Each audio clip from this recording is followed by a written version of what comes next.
Johnny Miller is almost 80 years old, and many people think his brutal commentary destroyed his career. They say he was horrible to players, calling them chokers and making personal attacks that crossed every line. But here's the truth that might surprise you. Johnny Miller didn't destroy his career at all. He actually built something incredible. Miller had two amazing careers in golf. First, he was a legendary player who won the 1973 U.S. Open with one of the greatest final rounds ever shot. His closing 63 at Oakmont was so brilliant, they called it the miracle at Oakmont. In 1974 and 1975, he played at a level that the World Golf Hall of Fame says no modern player has ever matched.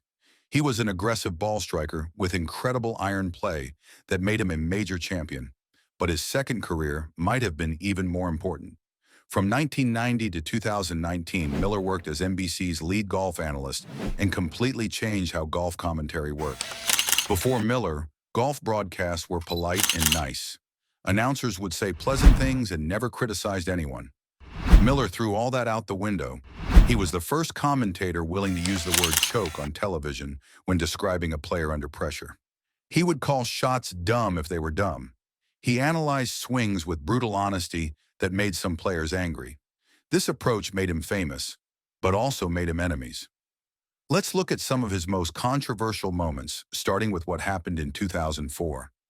During the Ford Championship at Doral, Miller watched Craig Perry swing and said something that shocked everyone. If Ben Hogan saw that, he'd puke. This wasn't just a throwaway line. Miller really believed Perry's swing looked terrible, like something a weekend golfer would do. Miller came from an old-school way of thinking about golf swings.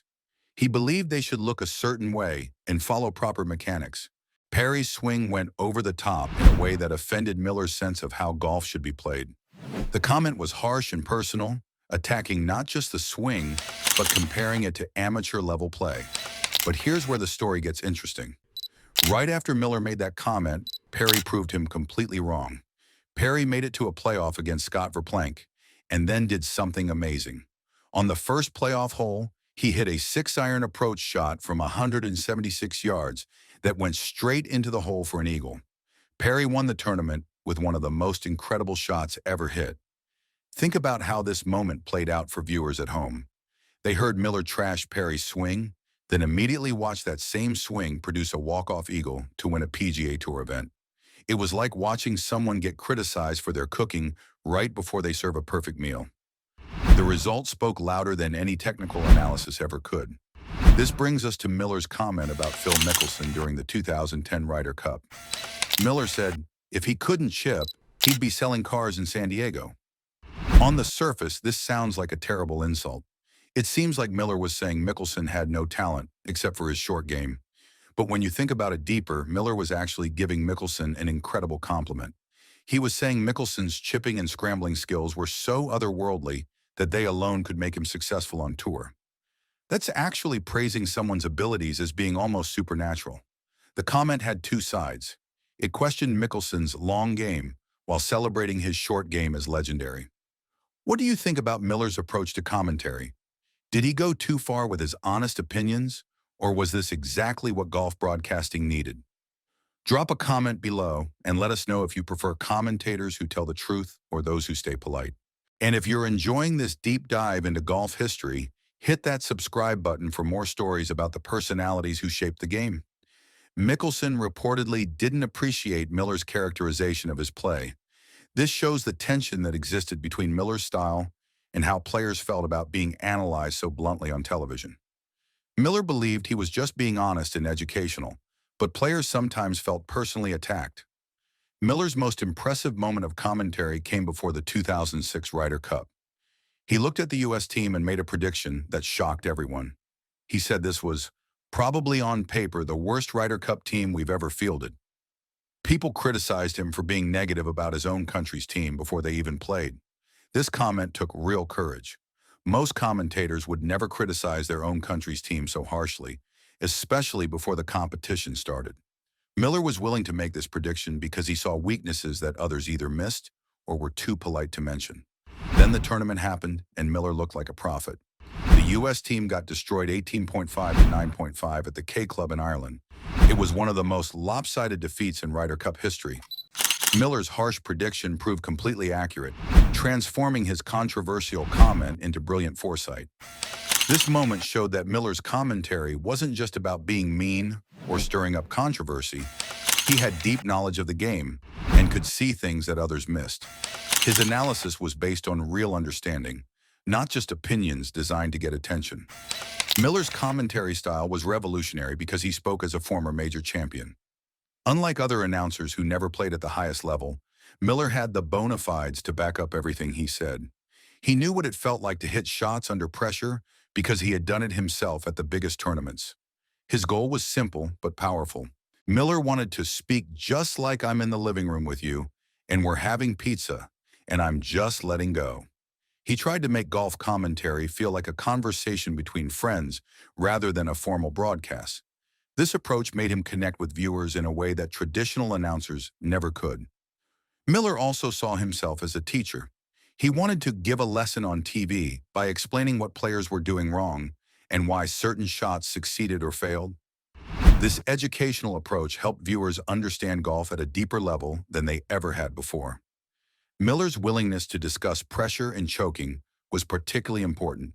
He believed that handling pressure was the greatest part of the game, so talking about players' mental struggles was essential to understanding what was happening. Other commentators would avoid these topics, but Miller dove right in. Miller pioneered a style of sports commentary that influenced broadcasting far beyond golf. His relentless, sometimes withering honesty set new standards for what analysts should provide. He came before figures like Charles Barkley in basketball, showing that former athletes could use their credibility to offer unfiltered opinions. Viewers were tired of buddy-buddy commentary that made excuses for poor play. Miller's willingness to call out chokers and dumb shots felt like fresh air to fans who wanted honest analysis instead of politeness. He refused to kiss all the pros' asses like other broadcasters did. Not everyone loved Miller's style. Some viewers found him to be a giant downer who was smug and condescending. Critics said he would dump cold water on impressive moments by finding flaws in everything. Some even called his analysis complete bullshit and accused him of loving to hear himself talk. Miller sometimes went too far and had to apologize during a 2008 U.S. Open playoff. He said Rocco Mediate looks more like the guy who cleans Tiger's swimming pool. He meant it as a compliment to Mediate's everyman appeal, but it came across as an insult, and Miller later apologized. He also regretted a comment about Justin Leonard at the 1999 Ryder Cup, saying he would like a mulligan on that remark. These moments show that even Miller recognized when his honesty crossed into inappropriate territory. The debate about Miller's legacy continues today with commentators like Brandel Chambly, who some see as Miller's successor. However, Miller's supporters argue that Chambly lacks the playing credentials that gave Miller's words their power. Miller could criticize players because he had proven himself at the highest level of competition. Miller was named favorite golf analyst in Sports Illustrated surveys and best analyst on television multiple times by Golf Digest readers.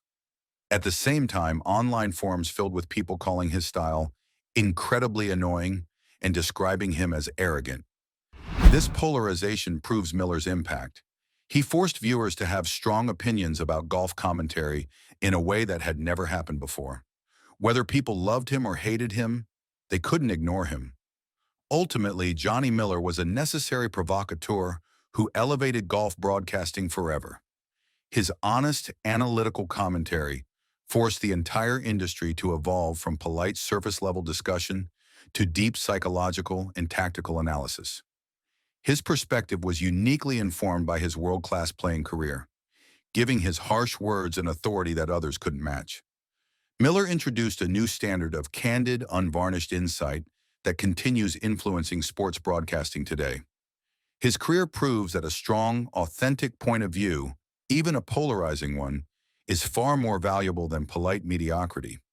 Johnny Miller didn't play down the middle, and he certainly didn't announce down the middle. The sport of golf is better because of it. So before you click away, what's your take on Miller's legacy? Should commentators prioritize honesty over politeness? Subscribe for more untold stories from golf history, and let us know in the comments which controversial golf personality we should cover next.